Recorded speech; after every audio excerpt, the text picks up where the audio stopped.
On the 3rd of March, 1992, Salvatore Gravano walked into a federal courtroom in Brooklyn, raised his right hand, and swore to tell the truth. Over the next 9 days, under direct examination by Assistant United States Attorney John Gleason, he admitted, on the record, to 19 murders. He named the men he had killed, he named the men who had ordered the killings, and he named the man sitting 20 feet away at the defense table, John Joseph Gotti, the boss of the Gambino crime family, the most powerful figure in American organized crime at that moment. What the court transcripts from the next 2 weeks actually documented ended an era in American organized crime that the federal government had been trying to close for 40 years. Salvatore Gravano was born on March 12, 1945, in Bensonhurst, Brooklyn, a neighborhood that was, at the time, the densest Italian-American enclave in the United States outside of East Harlem. His parents had emigrated from Sicily in the 1920s. His father ran a dress factory on 7th Avenue in Manhattan. The family lived modestly. According to the court testimony Gravano himself later provided, he was diagnosed with dyslexia as a child, struggled severely in school, and dropped out at the age of 16. By that point, he had already established a reputation on the street. He had been arrested for petty theft, for street fighting, for unauthorized use of a vehicle. The Brooklyn streets of the early 1960s were divided along ethnic crew lines, and Gravano gravitated toward a Bensonhurst street gang known as the Rampers. The Rampers operated under the loose protection of the Colombo crime family. It was through the Rampers that a teenage Salvatore Gravano first came to the attention of made members of the American Cosa Nostra, and it was through them that he first understood the pyramid he was looking up at. The decision to enter that pyramid, according to the cooperation debriefings the FBI later filed under his agreement with the government, was not dramatic. It was practical. The men with money in his neighborhood worked for the families. The men who did not, did not. In the early 1970s, Gravano transferred his allegiance from the Colombo family to a Gambino family crew operated by Capo Salvatore Toto Aurello. The reasons, as Gravano later documented in his federal testimony, were structural. The Colombo family was being torn apart by internal warfare. The Gambino family, under boss Carlo Gambino, was the most disciplined and the most profitable of the 5 New York families. Toto Aurello brought Gravano into the Bensonhurst Gambino crew formally in 1975. 1 year later, on a date Gravano himself never specified exactly in his testimony, he was formally inducted as a made man in the Gambino family. He was 31 years old. The induction ceremony, as he described it on the witness stand, followed the documented Cosa Nostra protocol: a small gathering of made men, the burning of a holy card, the oath of Omertà, and the recognition by his crew that he was now soldato, a soldier in the American Cosa Nostra. From that point forward, Gravano operated primarily inside the New York City construction industry. The Gambino family controlled, through documented labor union infiltration and contractor extortion, a significant share of the concrete pour contracts on every major commercial construction site in Manhattan. Gravano became a fixture in this operation. Federal court records from the later RICO prosecutions documented that he ran multiple companies through nominees, that he collected weekly tribute from contractors across at least 4 boroughs, and that he personally controlled the awarding of certain union jobs at sites in Midtown and Lower Manhattan. By the early 1980s, Gravano was earning, by federal financial investigators' later documented estimates, well over $1 million per year. But his rise inside the family was not built on money alone. Gravano had a reputation for violence that was, even by Cosa Nostra standards, considered extreme. He had earned the nickname The Bull in his teenage years, a reference by his own account on the witness stand to his physical build and his unwillingness to back down from any fight. In 1978, on the documented order of then-boss Paul Castellano, Gravano participated in the murder of his own brother-in-law, Nicholas Cibetta, a Bensonhurst associate whose drinking and indiscretion had made him, in Castellano's judgment, a risk to the crew. Gravano admitted to this murder in his cooperation testimony. The Cibetta killing established Gravano inside the family as a soldier who would carry out any order, including against his own family by marriage. It was the kind of credential that, in the Gambino hierarchy of the late 1970s, moved a man up the ladder. By the mid-1980s, the Gambino family was experiencing a structural crisis.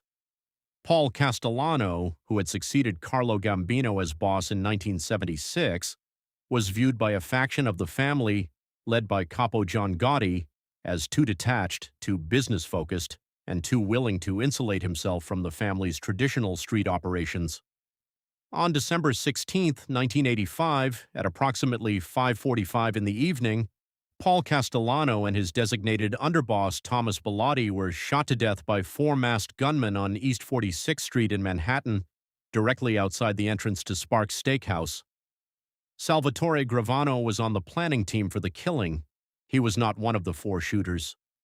Federal court records, drawing on his own later testimony and on independent surveillance evidence, documented that Gravano served as the spotter for the operation from a position across the street, confirming Castellano's arrival to the shooters by radio. With Castellano dead, John Gotti became the boss of the Gambino family within 30 days. He elevated Frank DeCicco to underboss.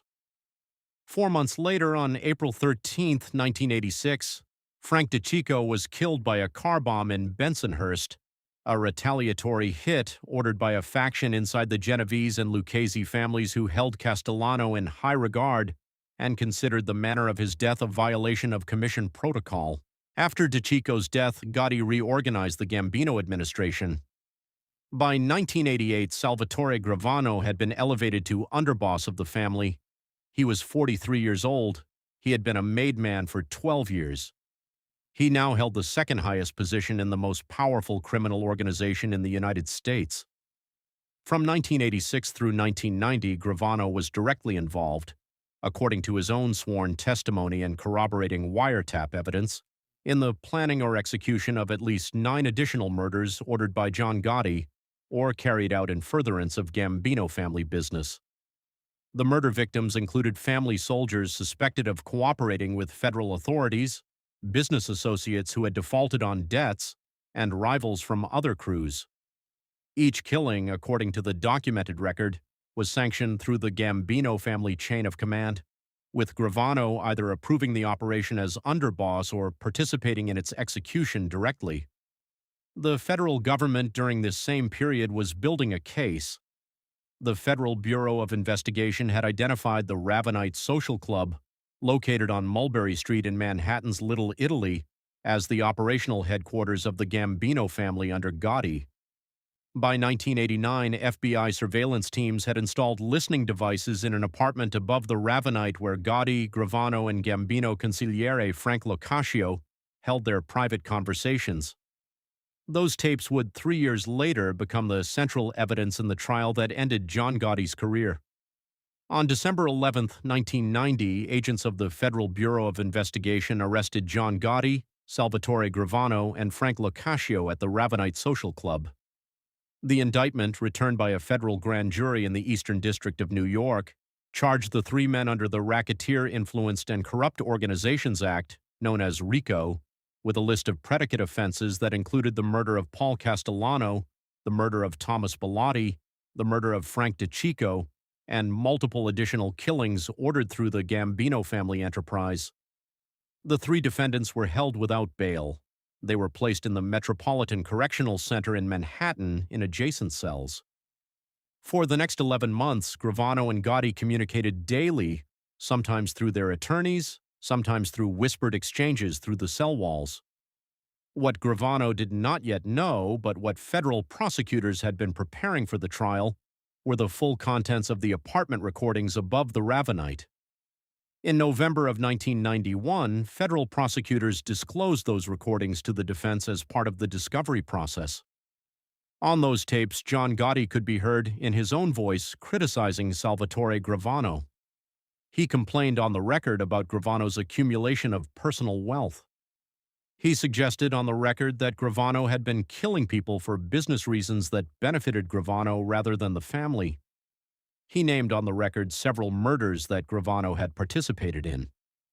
According to the cooperation debriefings the FBI later filed, Gravano listened to those tapes inside the Metropolitan Correctional Center and concluded that night that John Gotti was preparing to position him as the principal defendant in the murder counts.